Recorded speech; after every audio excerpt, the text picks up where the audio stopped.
역시 이제 우리는 혈압이 높아지게 되면 병원에 가서 혈압약을 처방받아서 먹습니다.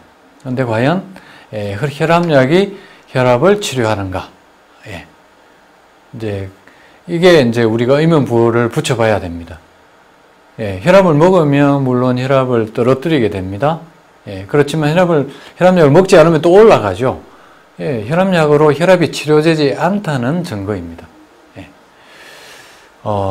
그리고 혈압약으로 고혈압이 치료되지 않을 뿐만 아니라 심각한 합병증도 막을 수가 없습니다.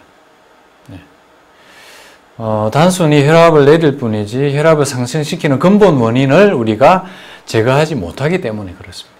그래서 결국은 합병증이 또 생기게 되는 거죠. 그래서 우리는 이 원인만, 앞에서 말씀드린 이런 원인만 제거하면 혈압은 자연히 떨어지게 되고 합병증도 예방하고 또 치료할 수가 있다는 것입니다. 보통 우리가 원인을 알지 못하는 혈압을 본태성 고혈압 이렇게 붙입니다. 물론 2차성으로 오는 경우에는 이제 원인을 붙여서 혈압을 그렇게 병명을 붙이게 됩니다만 대부분의 고혈압은 본태성 고혈압입니다. 사실 본태성 고혈압은 병이 아닙니다. 우리 몸에서 혈압을 앞에서 말씀드린 대로 높일 필요성이 생긴 거기 때문에 이것을 억지로 낮추면 오히려 다른 문제들이 생긴다는 겁니다. 물론 이걸 혈압을 계속 높은 상태로 두라는 얘기는 아니죠. 이거는 원인을 해소해서 혈압을 조절을 해야 된다는 거고요. 그래서 이제 우리가 혈압이 앞에서 생긴 것은 벌써 이제 대사장애가 오고 신장에 결함이 생기고 동맥경화 이런 이제 병리적인 장애를 알려주는 일종의 경고입니다. 이제 벌써 이제 혈압이 이렇게 올라가서 정상이 생기거나 내리지 않고 처음에 오르락 내리락 하는 이런 경계치에서는 큰 문제가 되지 않고 우리 몸은 충분히 관리를 해서 충분히 이렇게 돌릴 수가 있습니다. 그런데 이제 혈압이 더 이상 내리지 않는 계속 올라가 있는 상태가 된다면 그것은 벌써 우리가 이제 2차적으로 여러 가지 질환이 진행됐다는 얘기입니다. 대사질환이 되고 신장에 결함이 생기고 동맥경화가 생기고 있다라는 경고입니다. 그래서 이제 우리가 한마디로 몸의 방어 기전이 작동이 된 거죠. 그래서 이제 우리는 그것을 알아차리고 관리를 시작해야 되고 그런 또 합병증이 생긴 것을 치료한다는 것이 필요하다는 얘기가 되겠습니다.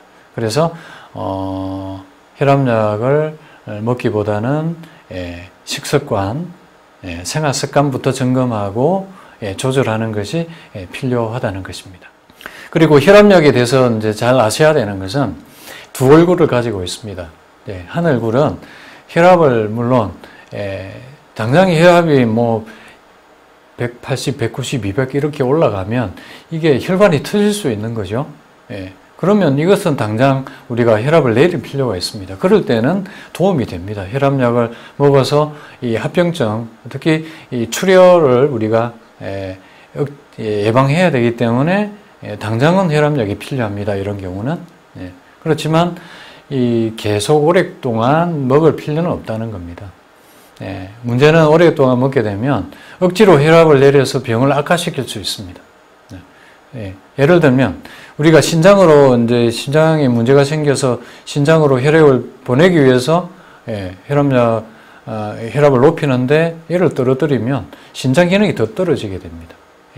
많은 신장 질환자분들이 혈압약을 먹게 되는데 이게 이제 문제는 또 신장을 더 망가뜨리는 결과로 초래를 하게 되는 거죠. 신장을 개선하려면 혈압약을 졸업하고 혈압을 잘 유지하도록 하는 그게 중요한 과제가 되거든요.